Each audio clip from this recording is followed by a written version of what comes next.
But I think it's pretty clear to all of you, the most important thing the majority leader gets to do is set the agenda.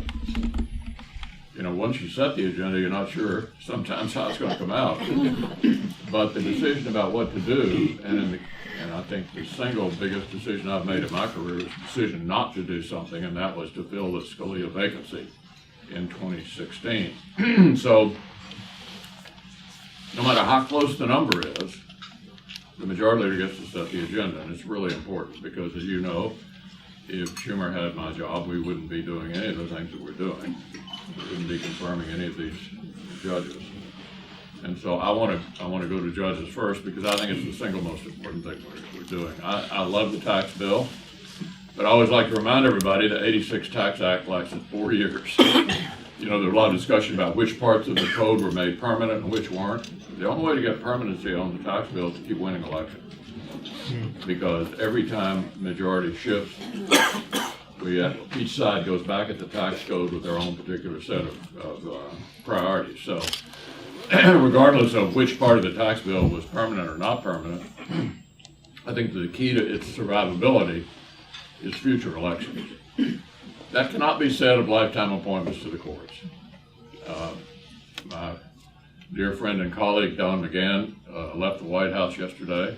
I had a tear in my eye because I want to tell you that this whole judge project was entirely premeditated.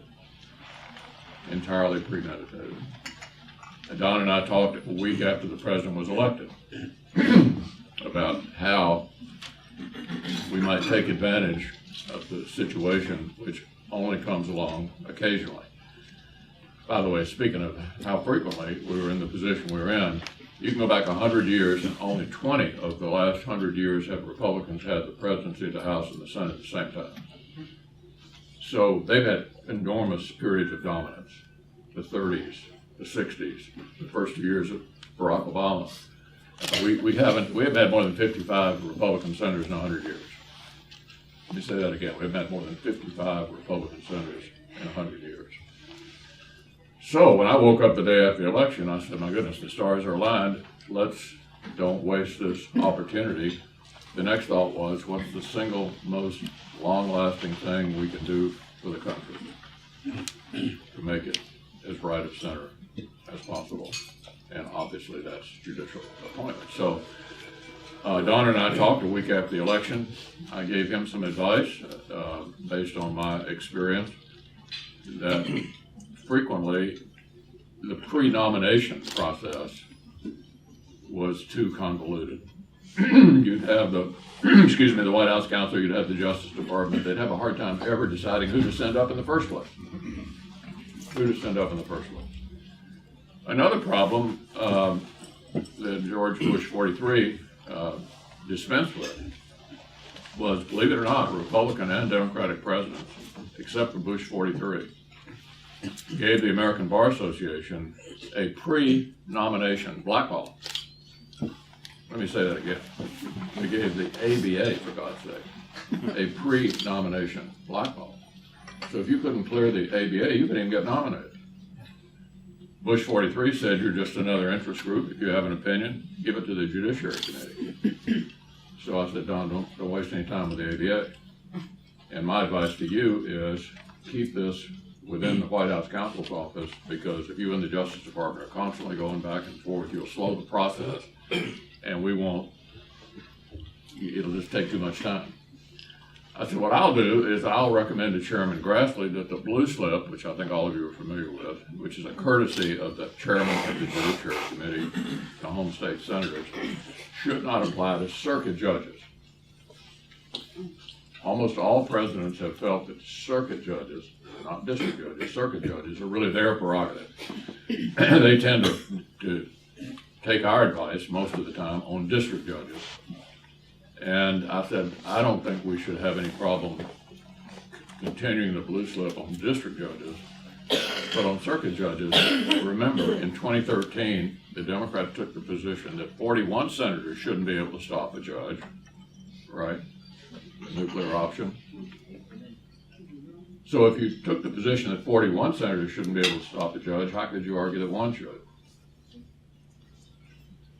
So Chairman Grassley burned the blue slip for circuit judges. Another barrier down. On the issue of supermajority, to give you a little history on that, some of you know this already, but even though it was possible, we have two calendars. We have the executive calendar and the legislative calendar. The House is not in the personnel business. We are. We have over 1,200 executive branch appointments that come to us for confirmation. So we're deeply involved in personnel, not only lifetime appointments, but boards and commissions, cabinet members, and the rest. The nuclear option simply returned us to where we were down to 2000. You could filibuster judges prior to Bush 43, but it wasn't done. There's plenty of things you can do that you don't do. It simply wasn't done. There wasn't a judge in history that had been defeated by a filibuster prior to Bush 43. There wasn't a cabinet member in history defeated by a filibuster prior to Bush 43. And in irony of ironies, the then junior senator from New York, Chuck Schumer, convened a seminar, and he invited Lawrence Tribe and Cass Sunstein and some other liberal professors. And they said, we know Bush 43 is going to send up all these crazy right-wingers. So why shouldn't we filibuster judges? So if you've been around town a little while, you remember Miguel Estrada and a series of filibusters, and we went through several years of all-night sessions, all this stuff. We thought about using a simple majority to change the rules of the Senate. Decided not to do it because, in fact, that is breaking the rules of the Senate to change the rules of the Senate. Decided not to do it. We worked out some kind of compromise. Several really good judges ended up not being appointed. And this process of sparring back and forth continued past Bush 43. In Obama, we only stopped 2 circuit judges with a filibuster, just 2 in 5.5 years. But they got impatient and decided to stack the DC circuit. So in 2013, they did in fact break the rules of the Senate to change the rules of the Senate. The rules of the Senate require you to get 67 votes to change the rules. But they did it with 51 votes. We complained about it. But quietly, I wasn't all that upset because it simply took us back to where the country had operated, that the Senate had operated on the executive calendar over 200 years, down to Bush 43. So, a year and a half later, we come to the majority. And it won't surprise you to know that several of my members started tugging on my sleeve and said, hey, why don't we change it back? And I said, well, I walked them through the history of it and how firmly the precedent was that you did not filibuster judges. And the best example of that was the Clarence Thomas nomination. Justice Thomas came out of the Judiciary Committee without a majority vote. He went to the floor of the Senate and was confirmed 52-48. I hope all of you political junkies know it only requires 1 out of 100 senators to make us get 60 votes. Let me say that again. 1 out of 100 senators to make us get 60 votes. So even though they were vociferously opposed to Clarence Thomas, nobody made us get 60 votes. Not Joe Biden, not Ted Kennedy, not anybody. If that isn't a firmly held precedent, I don't know what it is. So the reason I relate that story is that I wasn't all that upset by where we were when we came to the majority. I thought, as a matter of practice, we were simply returning to the way the executive calendar had been handled for over 200 years prior to the Schumer invention. So the business of filibustering judges is a really pretty new thing. And then, so I resisted and got enough support to not do that. Fast forward to the Gorsuch nomination, and the president made a spectacular choice. They decided, you remember they left the Supreme Court out. They changed the rules for everything except the Supreme Court. The president sends up a spectacularly qualified nominee. And Chuck and his team decided to make us get 60 votes.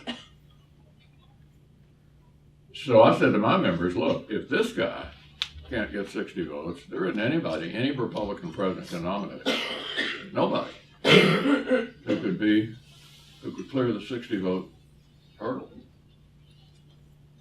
And so based on the quality of the nominee and that we were now convinced that nobody a Republican president could nominate who was really sharp could jump over the 60 vote threshold, we did the same thing they did in 2013. And Justice Gorsuch was confirmed. And so that's how that ended. And then on the circuit court side, McGahn and his team, and the president deserves credit for this as well, just started sending them up. Strict constructionists, young men and women for the circuit courts who are going to be on the bench for a long time. We've done 29 this Congress so far. That's a record for any administration in the first 2 years. We've done 84 judges overall. We're going to do more of them before the end of the year. And I'm amazed that they get so freaked out over having these kind of people on the court. What is a strict construction? What is it? Justice Scalia, who had many memorable things to say, said that you're not a very good judge if you're not occasionally uncomfortable with the result you reach, because it's not your personal opinion. You're supposed to apply the law or the Constitution and not just make it up on the fly. And he would also go on and say, if you want to make policy, why don't you run for office? That's not our job. I had Justice Gorsuch down to Kentucky last year after his confirmation. This is the way he put it. He said, we don't wear red robes or blue robes, we wear black robes. So I don't know why people are frightened about these kinds of judges. You would think, put yourself in the place of a litigant. Well, let me quote President Obama. This is the way he put it. He wanted to put people on the bench who had empathy. Now think about that a minute. What if you're the litigant for whom the judge does not have empathy? You're not in such good shape. I mean, I'd like to think, if I'm a litigant, that I got a fair shot here of being before somebody who's going to apply the laws as written, rather than, because I may not be the one for whom the judge has empathy. But they find this very frightening, and I think the reason they do, you look at the kind of people that President Obama and President Clinton tended to appoint. They were people who were like super legislators, and every opportunity they had to get an outcome they wanted, they did it. So this is the great divide between the two parties over what these lifetime appointments ought to be like. And I find it comforting and rewarding that we can use these 4 years, if we hold the Senate, to put these kind of men and women on the courts. And the reason I wanted to talk to you about that this morning is not that I'm not proud of the other things we've done. I've been here now a while, as all of you know. This is the most successful Congress, right of center, in the 34 years I've been here. Everything from taxes to regulations to the rollback of Dodd-Frank, on and on and on. And the Senate is not broken. All this talk about the Senate being broken. On the same week we were slugging it out over Justice Kavanaugh, we did an opioid bill, overwhelmingly bipartisan. We did a 5-year extension of the FAA. Hadn't been done in 20 years, and a couple of weeks before that, we funded 75% of the government before the end of the fiscal year, which hadn't been done since '97. There's nothing broken about the Senate. But we have had some big arguments over big things that we disagree on. Taxes, judges. This is America, for goodness sake. That's what we do. On the recent Kavanaugh experience, Juanita mentioned that, you know, when you have the job that I have, you typically don't have a great approval rating. I was doing just fine until I got to be Republican leader, and all of a sudden I noticed my approval rating started going down. You get beat up a lot. So the aftermath of Kavanaugh has been almost an out-of-body experience. The CNN poll the week after he was confirmed. Yeah.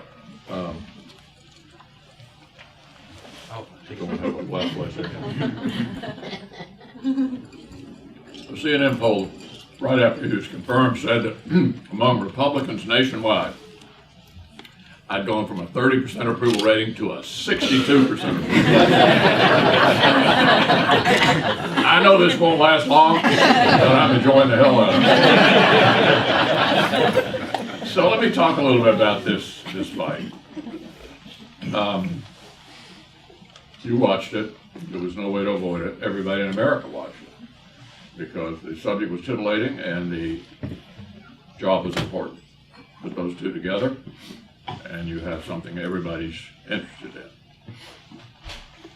in. In thinking about how to, fight back from where we were, it struck me that there were two arguments that had a chance to resonate with the American people that I thought were in some ways completely unrelated to the incident that was alleged to have occurred. And that is the presumption of innocence still valid in America? Is the presumption of innocence still valid in America? And I thought the tactics of the mob that descended on the Capitol were demonstrably different from the demonstrations that are going on here all the time. We're used to demonstrations. Everybody demonstrates in America for whatever they want to. They were running us out of restaurants, meeting us at our homes, getting in our faces, right in the Capitol building. They were trying to intimidate us, to scare us into voting against this good man. So, at the end of that week delay, there was no corroborating evidence. So you were going to operate on a presumption of innocence or not. In the end, you had to have some corroborating evidence. There was none. So the presumption of innocence was going to apply, or wasn't. And I'm really proud of my members. They stood up to the mob. They stood up to the presumption of innocence, and we succeeded. But it was one hell of a fight, and you watched it. I think the reason my approval rating went up on CNN, I've never had an audience like that. The president had a huge audience, none of the rest of us do. But all the cables carried all of my speeches, all of them, for 6 straight days, Monday, Tuesday, Wednesday, Thursday, Friday, and Saturday. And I'm not trying to give myself too much credit here, but I did have a pretty big audience, and one I've never had before. And I do think a lot of the American people, particularly American people right of center, who hadn't already made up their mind in the first place before we even had a nominee, thought that the presumption of innocence was important, and thought that it was not great that we were trying to be intimidated by these people into giving them what they wanted. So I do think it resonated, and the political implications of that may well be good for us. I mean, we know how fired up the Democrats are. They are plenty on fire. You see it in their fundraising and everything else.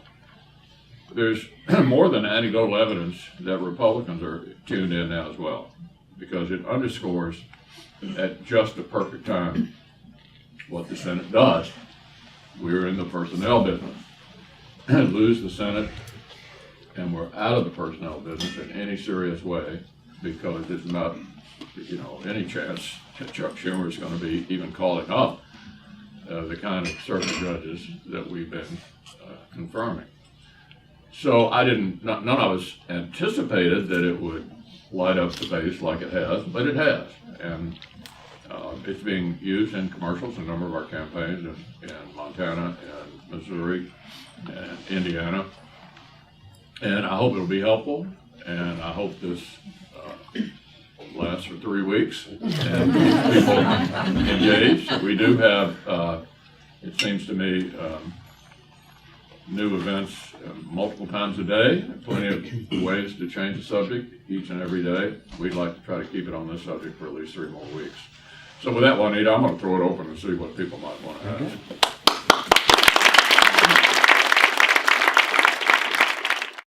Thank you, Mr. Leader. Thank you for your presence, your presentation, regards to your wife. But on another subject, recently we read in the papers that the budget, is just the deficit has just expanded enormously. And you've been quoted, you have been used by the Democrats in terms of saying that, well, this election is going to be important because, frankly, the Republicans want to cut Medicare, Social Security, of course I didn't. Medicaid. How are you responding to that? There's so many articles about that. Well, I'm not responding to it. That's not what I said. The drivers of the debt are popular entitlement programs, Social Security, Medicare, Medicaid. What I said was the only way that can ever be addressed is on a bipartisan basis. The deficit, the annual deficit, is up principally because we had to expand defense spending. But the revenues are also up, so the tax cut didn't produce less revenue. So far it's produced more revenue. But the deal that we cut with the Democrats in order to get the $700 billion and then the $716 on defense required, even though that's the way you used to be there, that's the way it works, we had to give them more than we wanted to do on the domestic side. So yeah, we spent more, but we thought the needs of the defense and foreign policy to fund the posture of the country. We've got two big state rivals in Russia and China, two rogue rivals in North Korea and Iran, and terrorism warranted a defense bill.